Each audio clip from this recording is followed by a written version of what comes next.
The petro-paradox, when oil becomes worthless. She stood at the edge of Lake Maracaibo, watching rusted oil pumps that had been silent for months. Patricia Polio had covered energy markets across 3 continents, but Venezuela in 2023 presented the most counterintuitive economic puzzle of her career. This was a nation sitting on the world's largest proven oil reserves, 300 billion barrels, worth more than the GDP of most countries. Yet somehow, impossibly, that oil had become worthless. Not worthless in the abstract sense economists love to debate, but literally worthless. It cost more to extract than it could be sold for. Venezuela had achieved something unprecedented in industrial history. It had turned its greatest natural advantage into its greatest economic burden. But the world continued to analyze Venezuela through the lens of the resource curse, missing a more fundamental transformation that challenged everything we thought we knew about commodity economics. The problem wasn't that Venezuela had too much oil. The problem was that it had the wrong kind of oil in the wrong kind of world. The illusion of black gold. When economists discuss Venezuela's collapse, they invariably point to oil dependency, corruption, and mismanagement. These explanations feel satisfying because they confirm our assumptions about how resources and governance interact. But they miss the technical revolution that made Venezuelan oil obsolete. Contrary to popular belief, not all oil is created equal. Venezuela's heavy crude is thick, sulfurous, and laden with metals. It doesn't flow. It has to be heated to move through pipelines. It can't be refined in ordinary facilities. It requires specialized heavy oil refineries that cost billions to build and maintain. For decades, this didn't matter. Global heavy oil processing capacity was limited, creating premium pricing for countries that could produce it. But while Venezuela was focused on political upheaval, the global energy landscape underwent a quiet revolution. Fracking technology didn't just increase oil production. It flooded the market with light, sweet crude that was cheaper to extract, easier to transport, and simpler to refine. Suddenly, Venezuelan heavy crude wasn't just more expensive to process, it was unnecessary. The transformation was mathematical and ruthless. In 2014, Venezuelan crude sold at a $15 discount to benchmark prices. By 2020, that discount had widened to $25. Today, after accounting for transportation and processing costs, much of Venezuela's oil sells at a loss. The country is literally paying buyers to take away its most valuable resource. The extraction death spiral. Patricia documented a phenomenon that energy economists had theorized but never witnessed at this scale: a reverse resource boom. As oil revenues collapsed, Venezuela couldn't afford to maintain its extraction infrastructure. Wells that had pumped for decades began to fail. Refineries designed for heavy crude, engineering marvels that took years to build, were cannibalized for parts or simply abandoned. The technical complexity of Venezuelan oil created a vicious cycle. Light crude can be extracted with relatively simple equipment and processed in basic refineries. Heavy crude requires continuous investment in specialized technology. When that investment stopped, production didn't just decline, it collapsed from 3.5 million barrels per day in 1998 to less than 700,000 barrels per day today. But this wasn't just technical failure. It was the manifestation of a deeper economic truth that the resource curse narrative had obscured. Venezuela's oil had always been expensive to extract and process. The high prices of the 2000s commodity boom had masked this reality, creating an illusion of easy wealth that disappeared when global energy markets shifted. The country had built its entire economic model around a resource that was becoming obsolete. Like whale oil in the age of petroleum, Venezuelan heavy crude was being displaced by superior alternatives.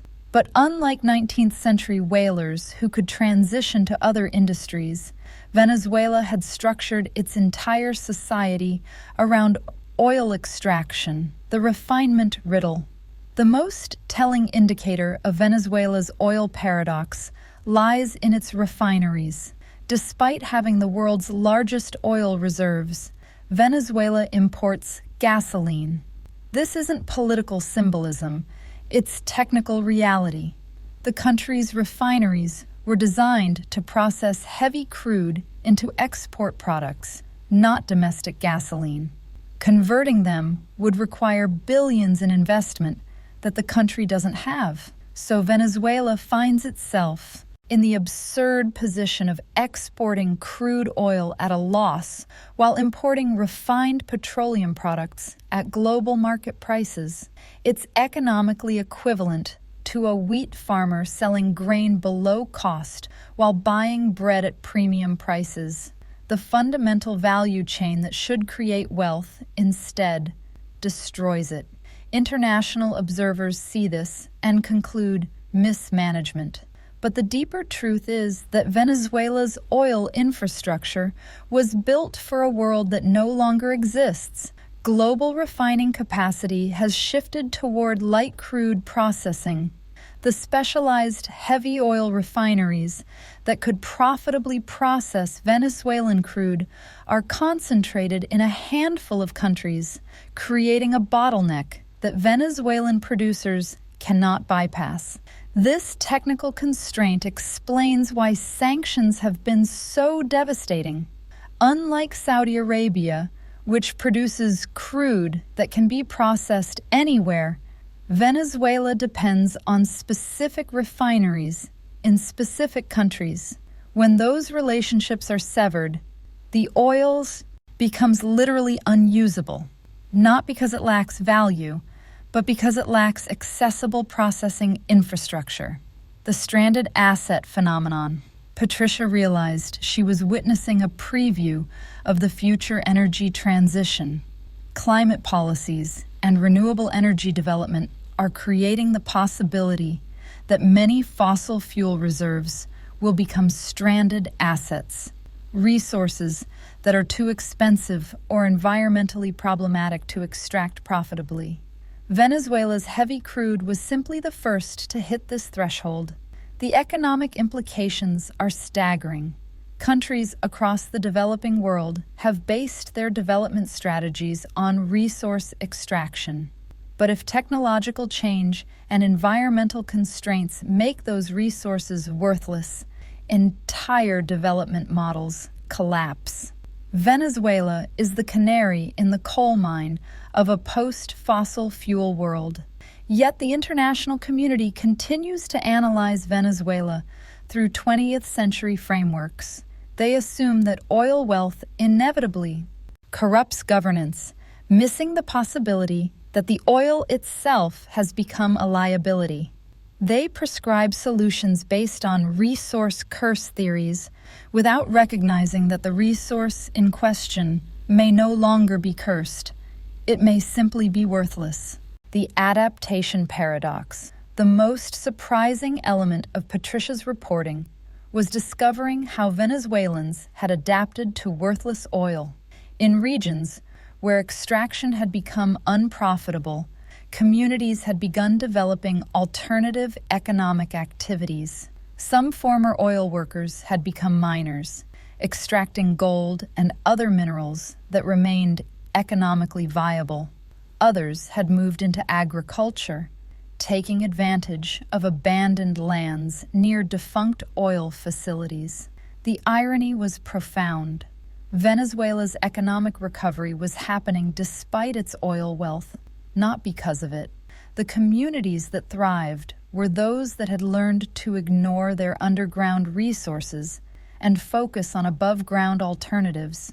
They had achieved something that energy economists consider theoretically impossible. They had escaped the resource curse by making their resources worthless. This adaptation revealed the final paradox of Venezuela's situation. The country's greatest economic challenge wasn't political corruption or socialist mismanagement, it was technological obsolescence. Its oil reserves, so vast they appear on satellite imagery, had become economically equivalent to empty desert. The world continued to view Venezuela as a petrostate long after petroleum had ceased to be profitable. This analytical lag created a fundamental misunderstanding of Venezuelan economic reality. The country wasn't suffering from too much resource wealth. It was suffering from resource poverty disguised as resource abundance. Patricia left Lake Maracaibo understanding that Venezuela's story was really the world's story. In an era of rapid technological change and environmental constraints, natural resource advantages can disappear overnight.